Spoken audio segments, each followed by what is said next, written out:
It's Taj of the Beat.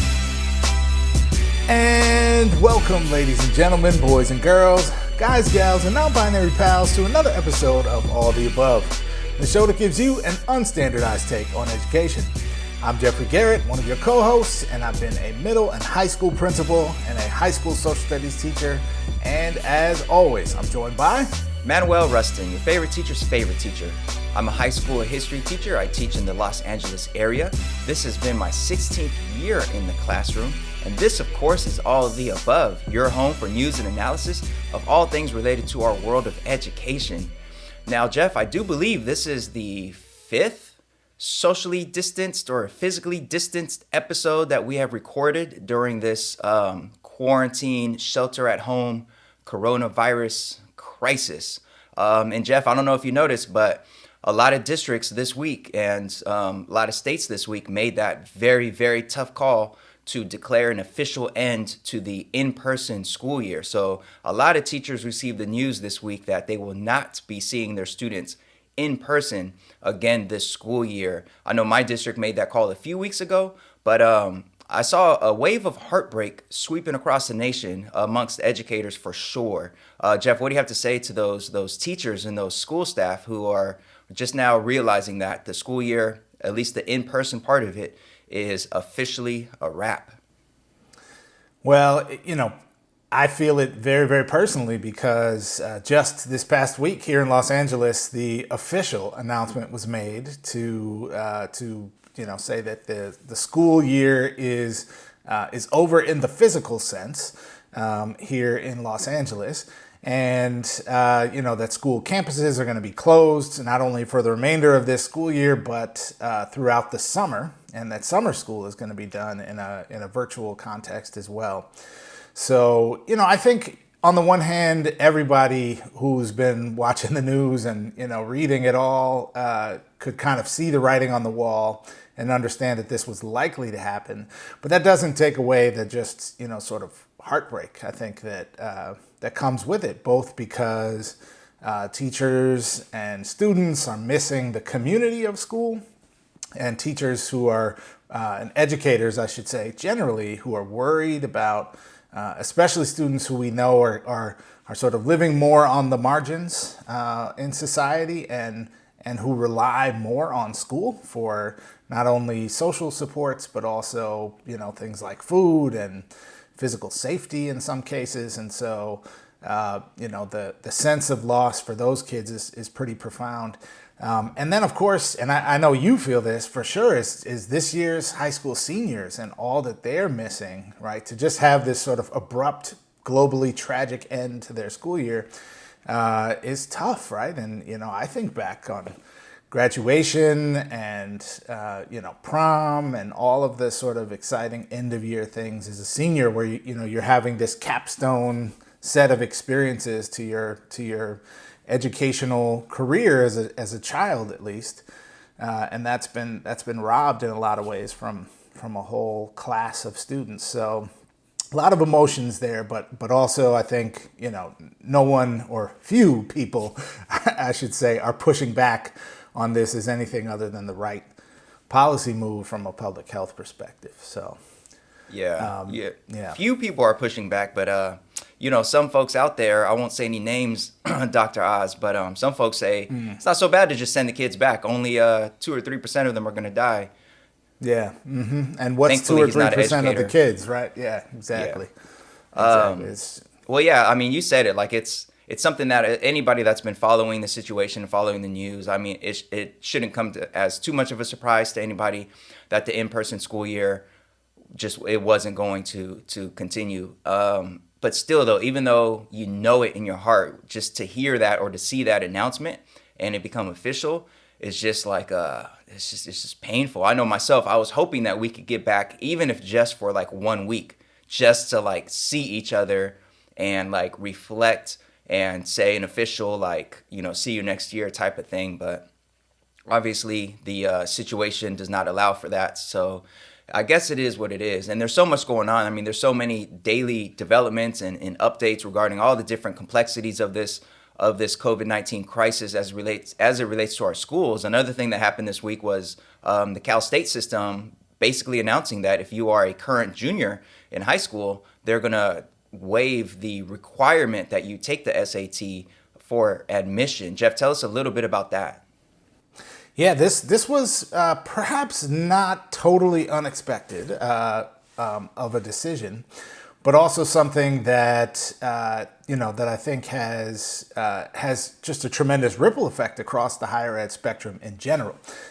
So the University of California system had already made this decision. So I think folks locally were expecting the Cal States or the CSUs to sort of follow suit.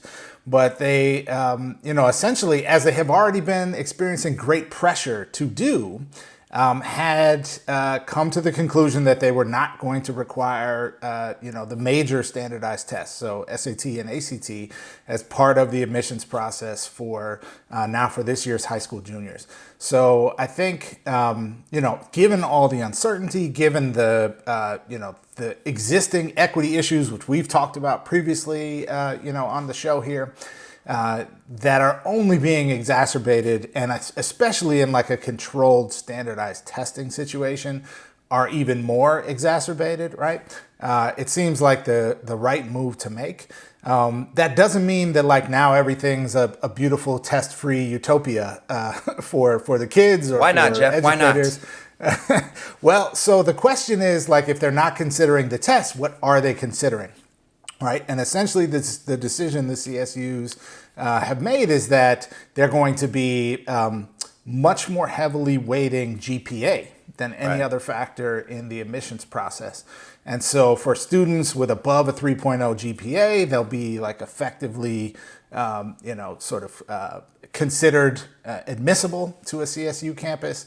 If they have between a 2.5 and a 3.0 GPA, that's the place where some of those other factors are coming into consideration, which now, instead of testing, is going to include things like extracurricular activities and, some of the more subjective, like, how many rigorous courses you took in your high school career and those sorts of things. So some of the more perhaps subjective aspects of the admissions process. Personally, I don't think the subjective aspects of the process are to be feared.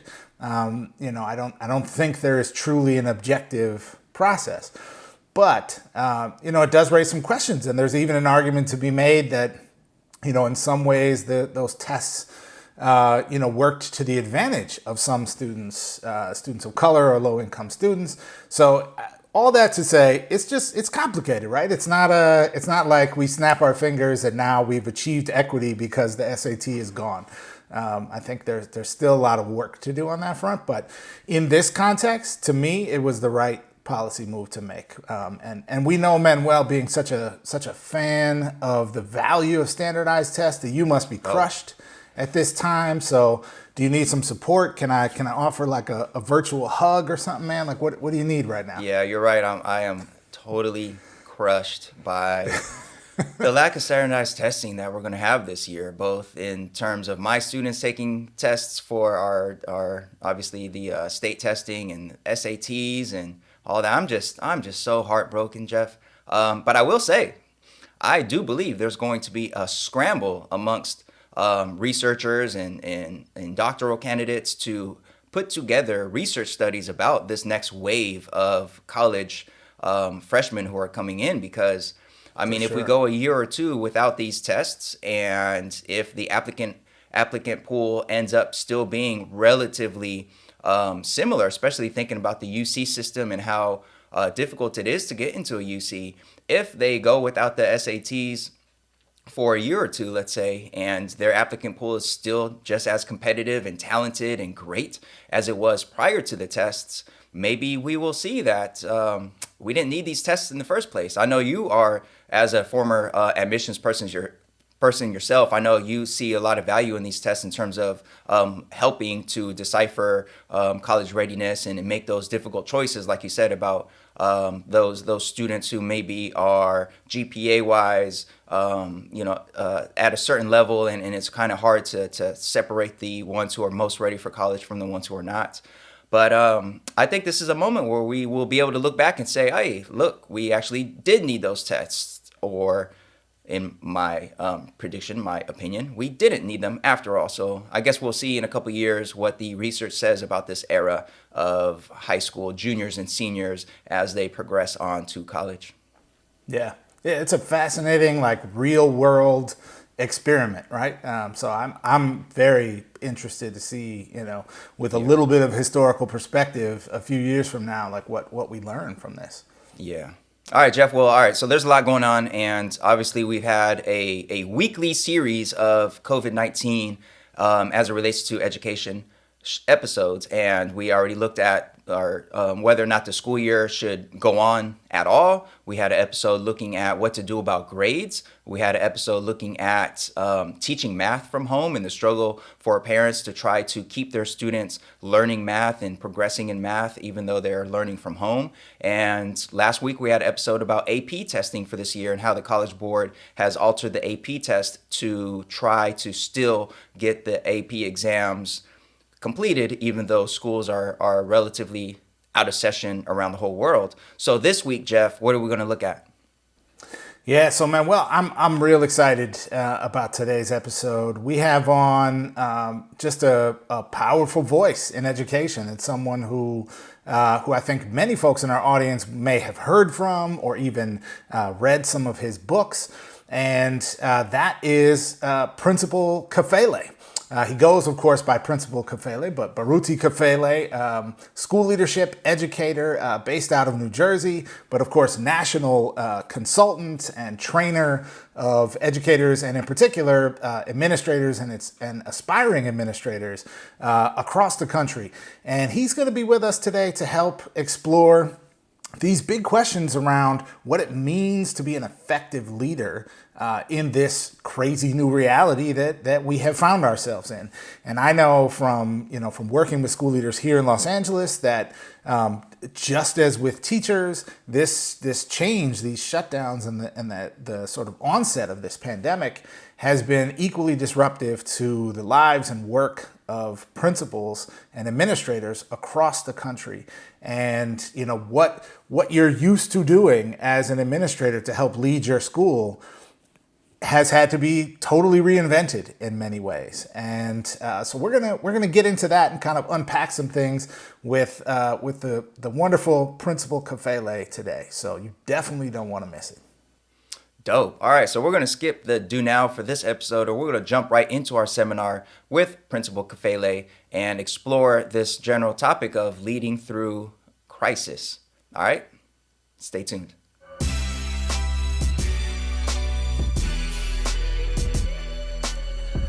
All right, folks, welcome to today's seminar. And as we just mentioned, we have with us just an incredible guest, someone we're really excited to bring to the show and to our All the Above audience to talk with us about just a fascinating issue right now, which is in this world where we've had to reinvent school all of a sudden.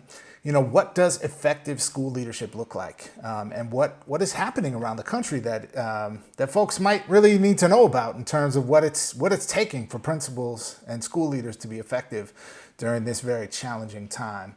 So we want to welcome to the show, you probably know him as Principal Kafele. Baruti Kafele, who is better known as Principal Kafele, is a highly regarded urban educator in New Jersey, where he's been practicing for over 20 years. Principal Kafele is widely recognized as a master teacher and transformational school leader. He's won numerous awards, including the Milken Educator Award, being selected as the East Orange School District and Essex County Public Schools Teacher of the Year, and he was a finalist for the New Jersey State Teacher of the Year Award.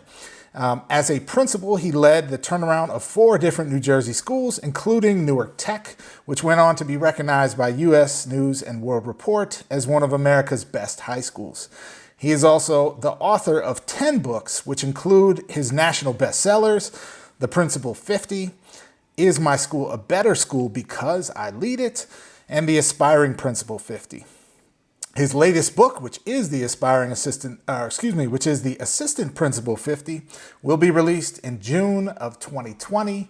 Welcome, Principal Kafele, to All the Above. Good to be here. Good to be in the presence of the two of you.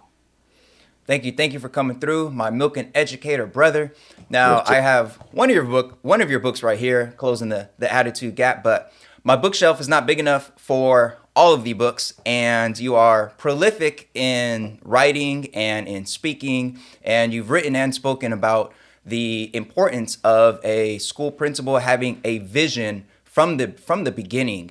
And of course, with this crisis that's happening now and the world flipped upside down, things for a lot of folks are just entirely unprecedented. We're wondering if you think that still applies, or if you think there are new skills that that a principal needs to have at this moment.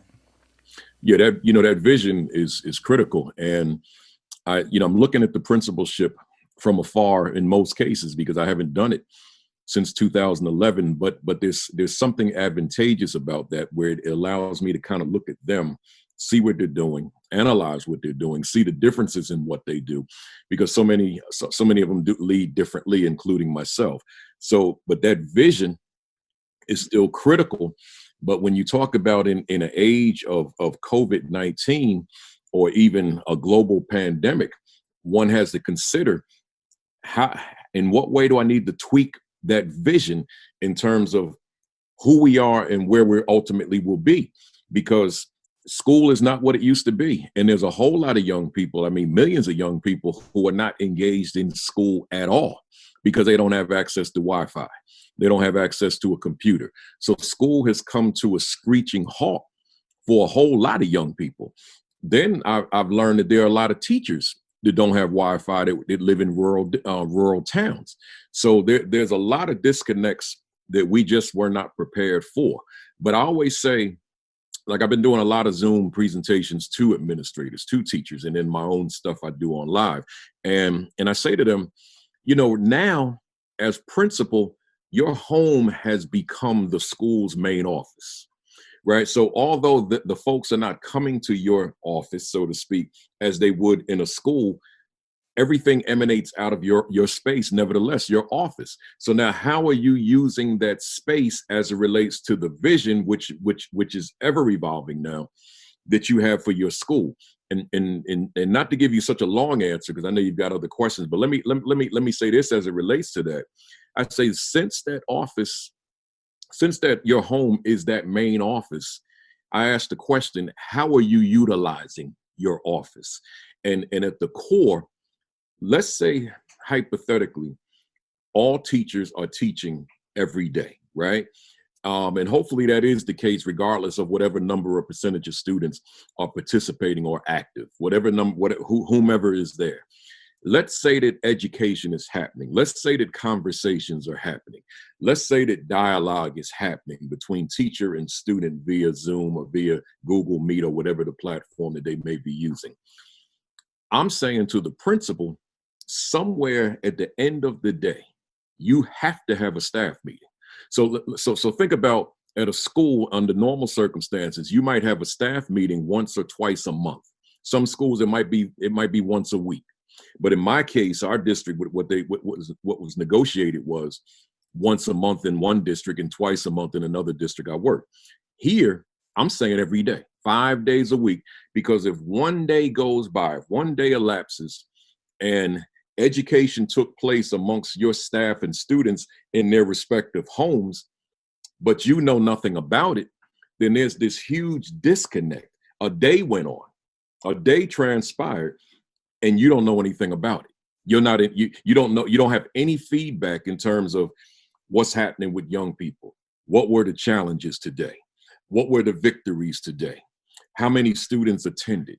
Who's dealing with various different challenges at home, right? Different trials, different tribulations that you may be able to share, so that we can brainstorm and figure out how we can collectively help that child, help that family, given the challenges, mom out of work, and the various other challenges that one may face at home, right? So that vision may not be the traditional vision that principal has for a school under normal circumstances. It might be the vision of, how do we function through COVID-19, so that on the other side of it, we're ready to pick up from where we left off. Yeah, it's so interesting that you say that. And for me as a former principal, that certainly resonates. I actually would love to get your take on this because here in Los Angeles and here actually in California, most of the largest districts in the state have essentially come to these kind of modified collective bargaining agreements with the teachers that actually place real limits on the frequency of faculty meetings, and those being limited to to once a week here in Los Angeles. So I wonder if if you were in this context, like what advice might you give to principals that are faced with some constraints like that? Yeah, that was my constraint. Um, I was in a district for several years where I had access to my entire staff once per month. Now the staff probably loved that because I don't. I'm yet to meet that teacher that loves being in a staff meeting, unless it's somebody that's a real supporter of Kafele. So I like being in that environment, hearing the things he says, that he engages us in, that type of thing. But that's a minority on the staff. Staff meeting at the end of a long day is not something that one typically looks forward to. So a staff meeting, contractually, I had 90 minutes maximum time. I don't have any colleagues that I knew of that used all of that time. They'd be kind of in and out of there 30, 45 minutes. My staff understood I needed them, right? So we use the entire 90 minutes. And in the winter, when it got dark early, we'd be leaving in the nighttime, in the evening. But that was okay. I needed to maximize every minute, every second, because there was so much to talk about. And I don't mean me dealing with administrative issues. I'm talking about me wearing a professional developer's hat, and we're engaged in teaching, and we're engaged in professional learning as it relates to teaching and learning. So that's the kind of PD that I led, because staff meetings that I led, because when email and the internet came on the scene, and that was like right 1998, 99, like right when I started, here it is. I got this new medium called internet and email. So now I had the wherewithal to say, I don't have to use a staff meeting to deal with the administrative aspects that leadership typically deals with in a staff meeting, because of this great invention called the internet. Now I can sit at my computer, type out everything that I would have discussed in a staff meeting as a bulletin, email that to them at 10 o'clock. That was my ritual, 10 o'clock Sunday morning, and then go on to church. And then they can read it at their leisure. Of course, I'm not going to require that anybody open up a work email on a Sunday, but because of the culture that had been established at the school, there was a culture there that we may as well read it. So they would read it. I always had an interesting commentary that I wrote at the end, which was just a reflection of my thoughts in that moment. I call it the Kafele commentary. And most of the staff, as I learned, gravitated to that first to see, well, what's this guy thinking this week, right? As it relates to how we go into next week. And then they read the rest of the bulletin. So now Monday afternoon with the staff meeting, I can deal with teaching and learning. And I can deal with how do we connect, for example, data in most schools where there are Black boys. The biggest challenges are Black boys, right? As it relates to achievement in this regard.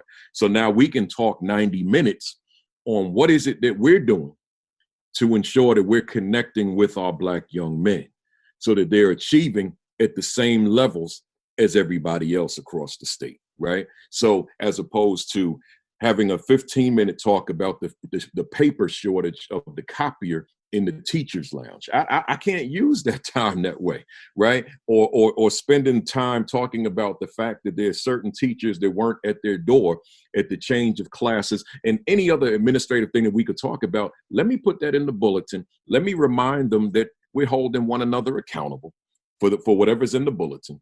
And then now let's talk about those constructive things that help a youngster to maximize his or her potential at the staff meeting.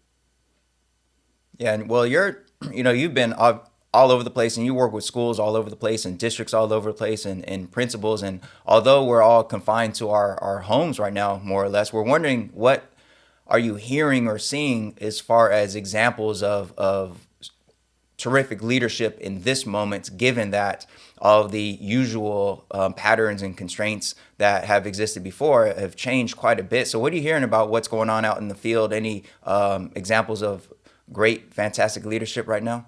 Yeah, I'm hearing it, not and again, not in the traditional sense of what happens in the school, but I'm hearing it in terms of those staff members, teachers, counselors, etc., administrators being in touch with their students and families, right?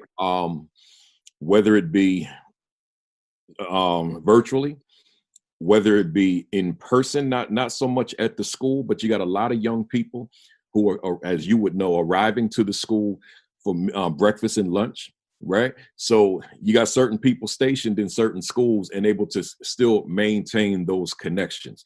I also know that there's some folks that don't want to do that, right? So it really depends on, I guess, on who they are in their capacity of whatever the work is that they do, whether it be teacher, leader, whatever. But you got folks there that just want to make sure that they're connected to children and just going above and beyond, all sorts of health risk involved, but going above and beyond so that they can ensure to the best of their ability that students are doing okay. Also, there are situations where attendance is not good. So I've seen where there are principals who are going above and beyond to make sure that they reach out to parents to get their children involved virtually as well.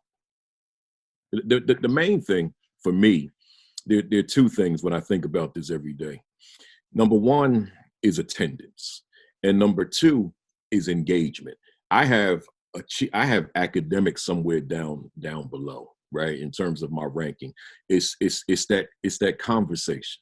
It's that teacher who, prior to the virus, positioned him or herself as someone that a youngster genuinely wants to be around, wants to be in that teacher space, wants to hear from that teacher, feeling that I feel that much more whole because of the things that my teacher says to me. So I'm saying to teachers all the time in my platforms to don't worry about math, science, social studies, and language arts right now when you log on.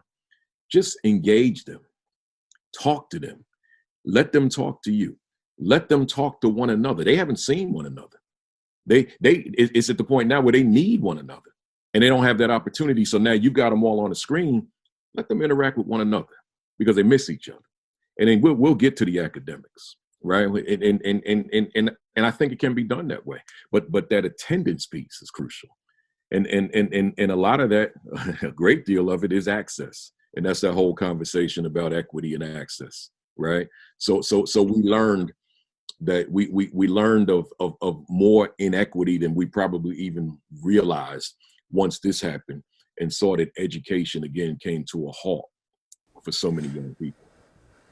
Yeah, I'm so glad you're raising this this issue of equity and the new reality we're facing, because I think there's certainly a strong argument to be made that this new distance learning context is perhaps surfacing some of the inequities that we already knew were kind of baked into our educational system in ways that even exacerbates them, or highlights them, to a higher degree than perhaps we would even have recognized under normal circumstances. And so, with that has come, some debate. Our first, remote broadcasting episode about a month ago now was responding to a tweet from Professor Tyrone Howard, essentially making the case that we should have a moratorium on school because of the huge equity issues that are going to present themselves with distance learning.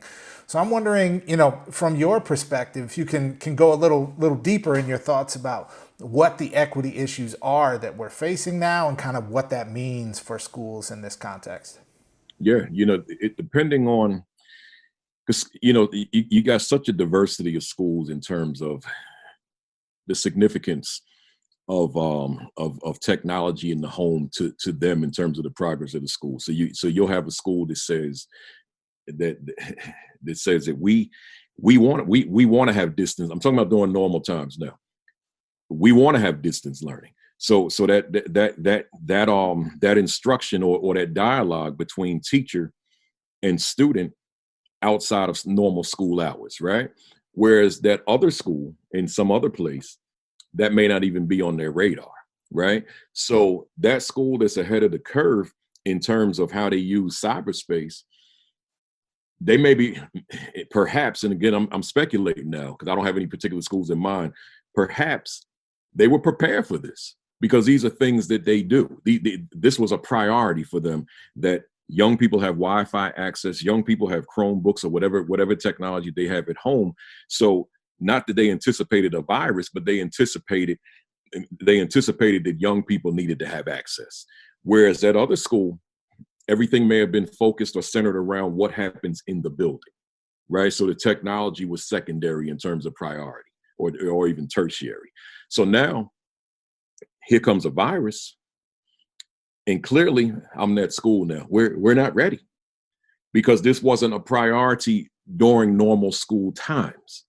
So I'm saying here, and just kind of thinking about what Dr. Howard said, here we are, this virus comes, school is shut down, and you got schools with 30, 40, 50% of young people that do not have access and therefore cannot learn. I don't know that I would go as far as a moratorium, because a lot of those schools that where there's this disparity and there's a lot of young people that do not have that access, but there are a lot of young people of color that do have access, right? And I don't want to necessarily deprive them all. I get the fact that some of them are not going to have the access during this period, but the ones that do, and those districts that are still starting at the district level to ensure that that we're setting up hot spots, we're doing whatever we have to do to increase the number or the percentage of kids who have access. That's what I'd rather see done. I just don't want to shut it all. I just don't want to shut it down completely. It's like I think about the work that you're doing right now and the work that I do. I don't want to shut down what I do. So I had to find another way. This was not one of my primary tools. My tool, I'm an in-person type of guy. I don't like talking into computers, but I do it on my Sunday broadcast. But outside of that, this is really not what I do. Like if a client asks me to do a 4-hour PD via Zoom versus coming out in person, I would try to discourage that. I want to be there in person, but since now I'm forced to do this, I'm going to do it. I'm going to adapt. I'm not going to shut it down. I'm not going to shut down my work because I can't fly to a location. Right. So about those issues that you're speaking to, then, especially when it comes to the technology and having a school where maybe 30 to 40% of students aren't able to plug in for one reason or another. If you were still working at your school site or for a district, what would be some of your words of advice for current educators and policymakers for how to deal with those equity issues in the moment, given that, in a lot of places we can't just deliver the technology right to students right away. So what should an educator, let's say at a school where a lot of the students aren't able to plug in, what sorts of things should that educator maybe be doing to try to make the best out of this situation? Yeah, well, see, secondarily from the technology are those packets. And I'm not a big fan of packets. I wasn't a fan of it when I was a practitioner. In fact, I wasn't even a fan of packets for substitute teachers, right? But if we don't have the technology, I still got to do something. So I'm going to provide the package. I would advise any principal at least have work for young people to do. But on the teacher side, make sure that you guys are taking that work seriously. Because if it boils down to a package such as what a teacher typically gives to a substitute teacher, and that work is not even inspected, it's just busy work. Students over time, as they get older, they know that it's just busy work. They know that nobody's going to monitor that work. I would want, as a school community or my work with other principals, provide the packet, but ensure with staff and students that they're being and families that they're being held accountable for that work. Make sure that that's quality work. Make sure that that's work that's helping them to grow, helping them to learn, as opposed to just keeping them busy for an hour and then for the other 23 hours they're doing whatever they're doing at home. Now, Principal Kafele, your next book, as I understand, is going to be focusing on the sort of work of assistant principals. Yeah. And as a former assistant principal, myself, that is, and as someone who works with assistant principals now as well, I'm excited to see what you have coming.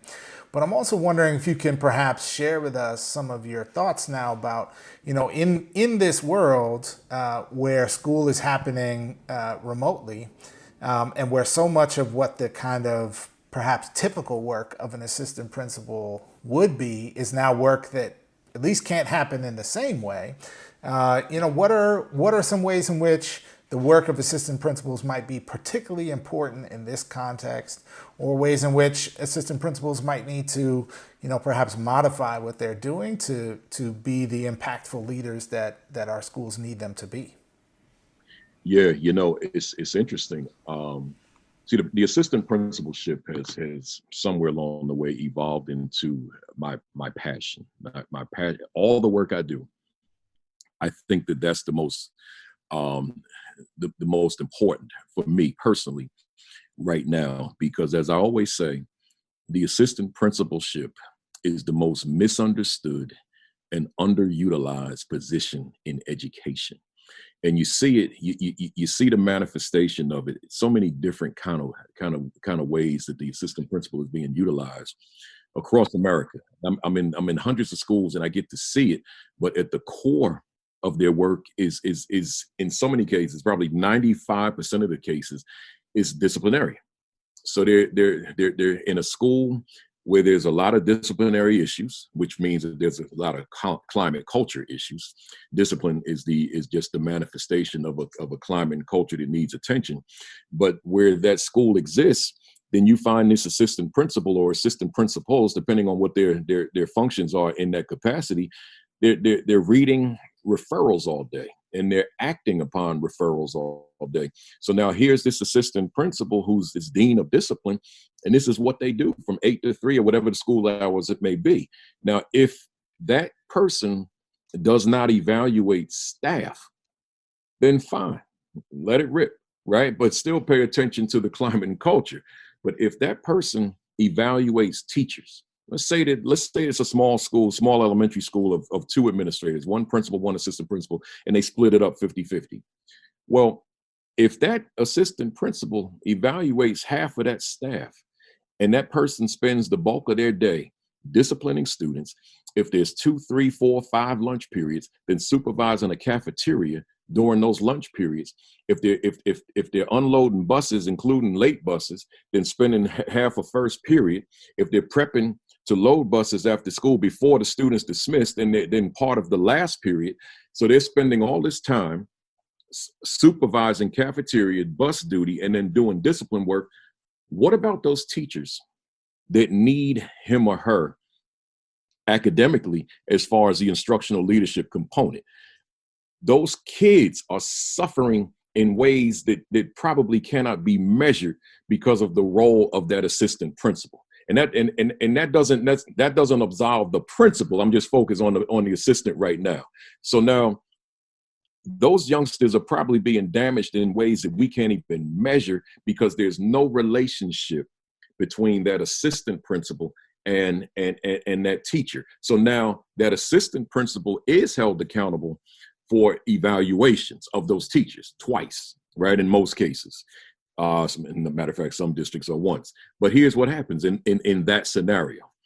When it's evaluation season, that assistant principal will dash into that classroom, do a quick 5-10 minute observation, get down what he or she feels I need to get down. Now I move to the next class. So now theoretically, because I've seen this, that assistant principal could observe 10, 15, 20 teachers in one day for about 5 minutes, just so I can get documentation.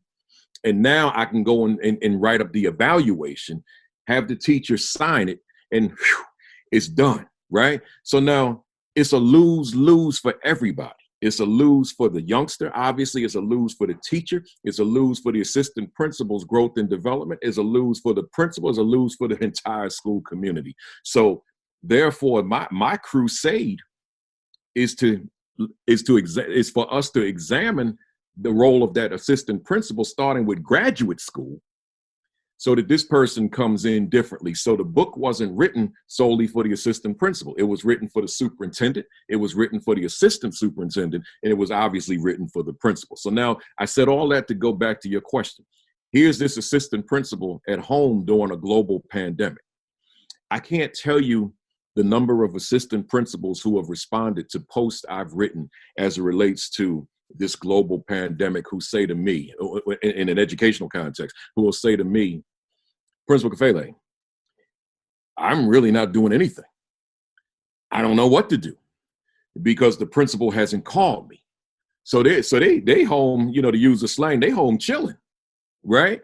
Because nobody's reached out. And particularly that new assistant principal, and there's a whole lot of them, right? So that first year, second year, but particularly that first year assistant principal, they don't know what to do because they haven't been given orders or instruction unless they have a principal that has the wherewithal to say, look, I can create synergy with my assistant principal. I can do a 1 + 1 = 3, as opposed to me trying to do this thing while that person's sitting at home. Right. So I'm saying, so therefore, I've been saying to the assistant principals, in terms of directly to answer that question, don't wait for your principal. Right.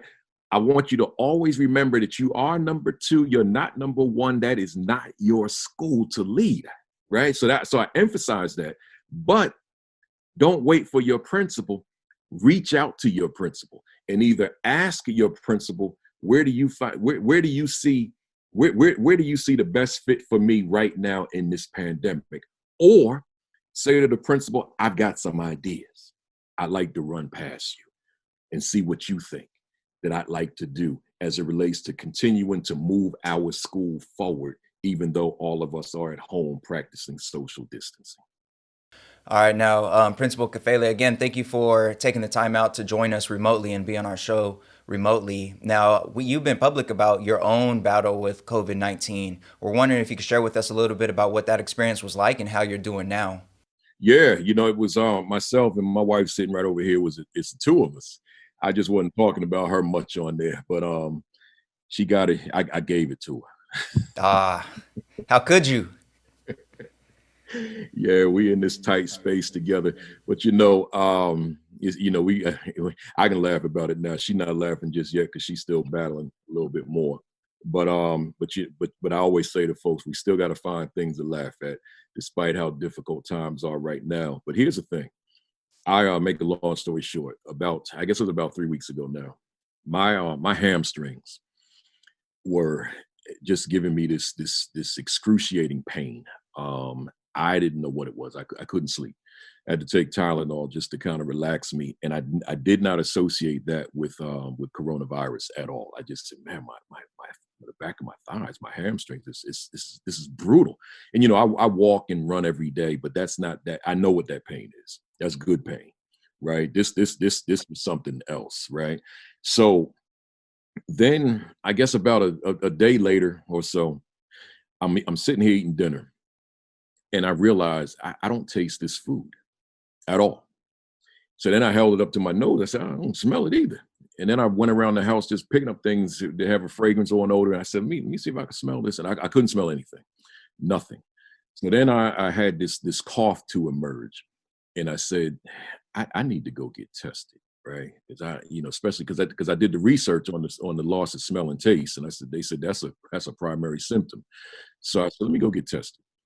So I went to this place down here in Jersey City, which is where I live, and told them my symptoms and told them I had underlying conditions, heart disease, diabetes, blood pressure, high blood pressure, all that kind of thing.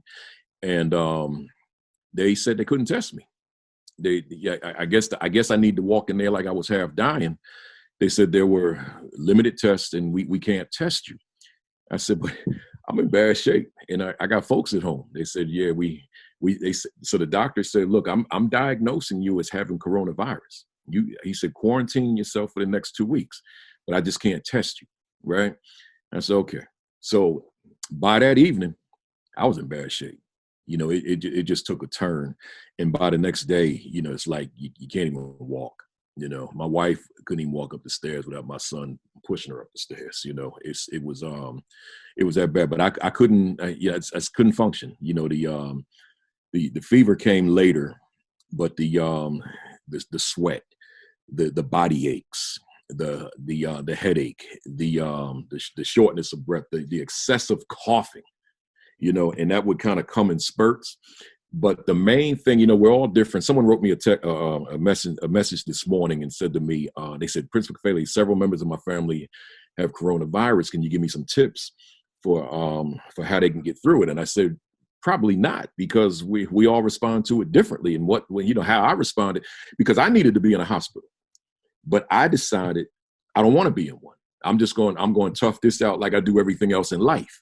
So, but someone who was feeling what I was feeling, they may need to be in somebody's emergency room, right? So the worst of it for me was the chills. That was violent. So when I watched Chris Cuomo one night, and he said that those chills forced him to break a tooth, right? And I could relate to that, because it was that violent. So those were there for 2 days, and in the back of my mind, I'm like, am I going to survive this thing by staying home with these chills? So it took a little bit, and ultimately, here I am. I'm at 100%. I've probably put in about 12 miles since I came out of it, outdoors. Well, that is, in as much as it's scary, also a moving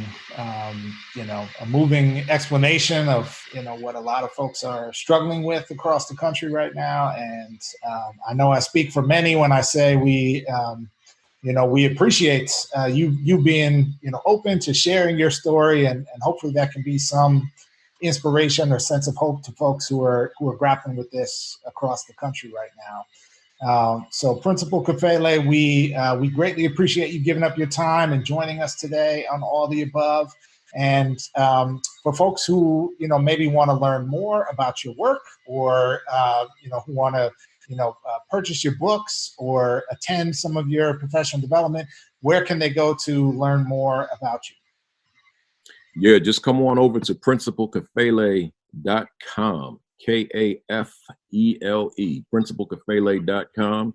And I had posted on all the platforms this morning that, since we're home, I'm going to do I guess it's about a 16-week consecutive week, Saturday morning, 11 o'clock Eastern time, assistant principal, I'm calling it a course. So assistant principal course for aspiring assistant principals, 30 minutes every Saturday, free, no cost, as they say, free game.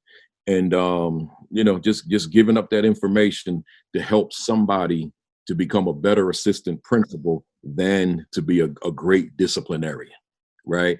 Kids don't need all that counseling all day that so many assistant principals engage them in, if the climate and culture are such that we don't have to treat it that way. Right. So I want to talk about all that. So we do that from the first Saturday in May is when we're going to begin. So go to principalkafele.com and you'll see more information. The first Saturday in May all the way to the last Saturday in August. All right. Well, you heard it here, folks. Principalkafele.com to get more information about our fantastic guest today. Thank you for joining us for today's seminar. And next up is today's Class Dismissed.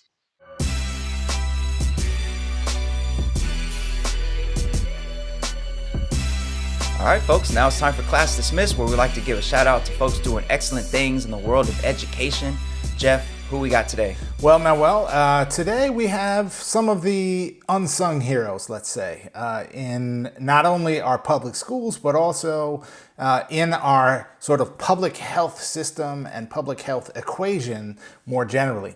And I think, these folks are on the very front lines of serving the needs of students across the country. And as we have moved into this, of course, global pandemic that we're experiencing, their importance is also being felt not only by the school community directly, but by the larger medical community. And of course, the audience I'm talking about is our school nurses.